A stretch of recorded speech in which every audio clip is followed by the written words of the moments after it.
Heinz Field. Unbeaten Steelers taking on the ravaged Ravens. Midway through the first and no score. On a fourth down, Ben Roethlisberger just floats one up into the end zone. Ty is Bowser with the pick. Now, important to note, Bowser brings it out of the end zone, which is a mistake, and it cost them because just a few plays later, they're backed up in their own, and this happens. RG3, picked off by Joe Hayden, takes it in for the score, so the Steelers do get a touchdown out of the sequence. They missed the extra point, so it's 6-0 Pittsburgh. Late second, Ravens down 12-7, 3rd and 11. This was their best play all day long. RG, tuck it and run it.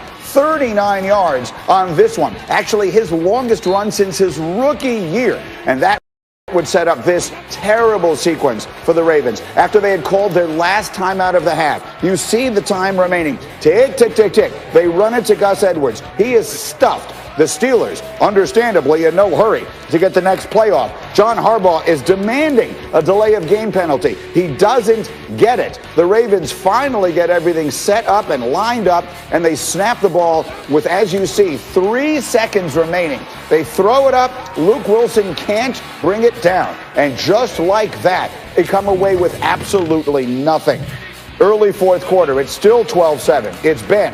It's Juju Smith-Schuster. It's a touchdown. Steelers up 19-7. Feels like they're going to easily take this one to the house, especially when you see RG3 standing there with the ice on the hamstring. So Trace McSorley is in. Pay no attention to him. You saw the circle on your screen. That is Bud Dupree, the outstanding pass rusher for the Pittsburgh Steelers. Down he goes, no contact. They fear it's an ACL. Shefty will have the latest coming up in just moments, but that would be a devastating loss. Meanwhile, next Ravens drive. How do the Steelers allow this? Hollywood Brown faking people out and going to the house. 70 yards. Trace McSorley's first career touchdown pass. Ravens within 19-14. Just over 2 minutes left. Steelers trying to run out the clock. Oh, what a dangerous throw. Ben throwing it up, but James Washington, strong hands, securing that as the Steelers eat up the clock. And here's the one that puts it out of reach. Benny Snell driving forward on a 3rd and 1. They rule it a first down. Not everybody's certain that he got it, but one way or another, what is certain is the Steelers have not lost a game this year. To be bluntly honest, man, I'm really disappointed in our performance tonight. We did enough to win, but that's all. It was really junior varsity, to be quite honest with you. Not a lot happened tonight to be proud of or to be excited about. You had some red zone failures and a number of drop passes. What do you attribute that to? Anything in particular? Us sucking. So that is quite blunt, and he may not be happy, but a Steeler win keeps them a game up on the Chiefs for first place in the AFC playoff picture, and you see the Ravens all the way at the bottom of the right end of your screen right now on the outside looking in, but we will go through their remaining schedule a little bit later. Let's bring in the crew again, and I'm delighted to welcome in. Dominique is here, and Lewis is here, D. Wood and Shefty. I will come to you in a moment on the terrible injury news for the Steelers, but let's just start big picture here. The Steelers 11-0. Why, Dominique, do you think Mike Tomlin was so upset?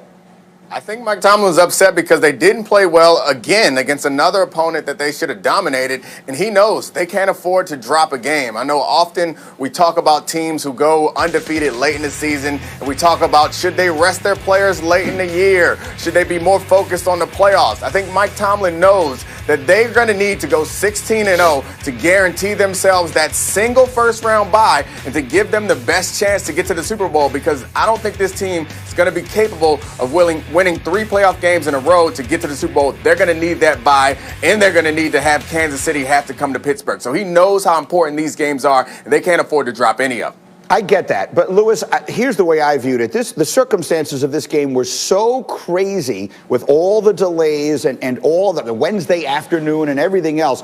To me, it felt like just getting the win felt like enough. Did you think it was as alarming from a Pittsburgh standpoint as Tomlin seems to have? Yeah, I see what his point is, especially when you're talking about things that really do determine outcomes of games that they didn't play very well at, that they didn't execute very well, that being in the red area. And then as far as, dropping passes and not executing just basic fundamental principles of football. Those are the things that he's disappointed at. Yeah, it has extenuating circumstances with how this week has been managed as far as, from a scheduling standpoint. But the drop passes, look, these guys are professionals. They have one of the best wide receiver corps in the NFL. And you saw Chase Claypool, Deontay Johnson, Eric Ebron. They all dropped passes, and they all dropped passes that could have put this game out of reach. There you have James Washington. So they need to do better at that. The defense, as well as it played, could have played even better. I mean, Minkah Fitzpatrick dropped an interception as well. So I think that those are the kind of things that coaches always fret over. And I think they need this bye because their bye weekends have been messed up all year long. Mm-hmm. They need the rest. I'm not really worried about home field advantage because of the lack of fans this year. And I think no matter where you play, the environment's going to be so sterile, it's not going to matter anyway. But they just need the rest. They need a full week where they can just sit back and get their guys healed, stay away from the facility, because they haven't really had that yet.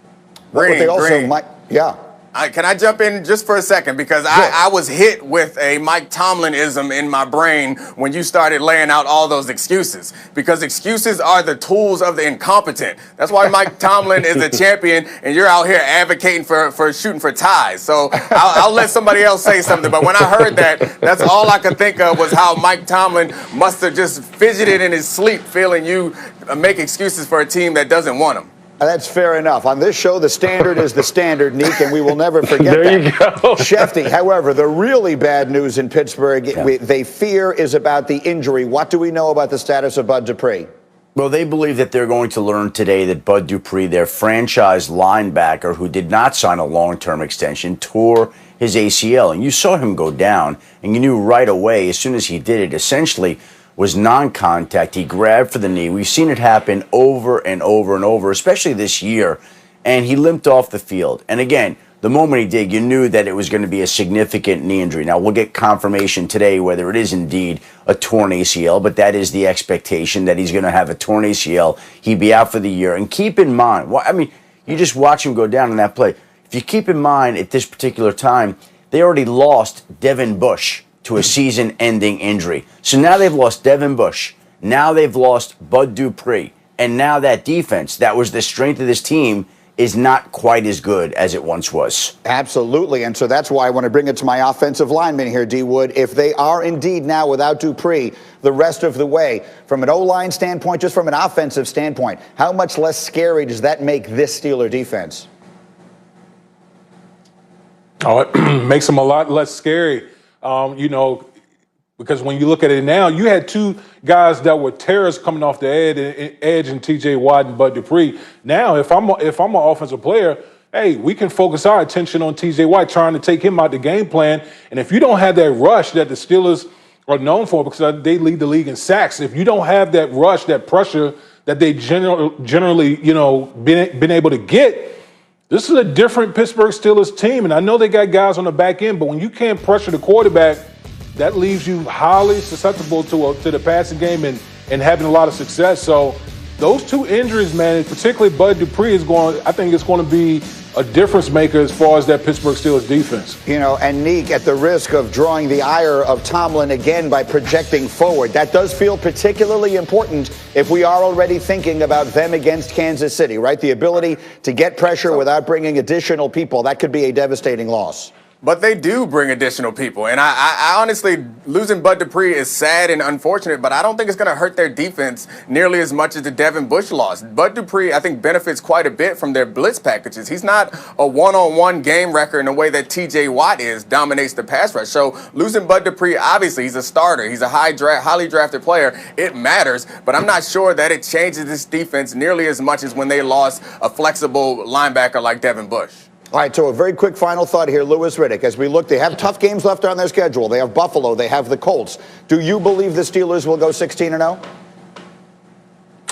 I don't think they'll go 16-0. I think there'll be a slip up at some point in time here, simply because it's just human nature, and it's so hard in the NFL. And they've got some tough opponents there that will be geared up because every team is going to shoot for them now. Obviously, you know how that goes. But as Mike Tomlin says, another Mike Tomlinism: no excuses, no explanations. They'll figure it out, and they'll battle Kansas City in the AFC Championship game. We're already projecting ahead to that. By the way, if you look carefully at the Ravens side of this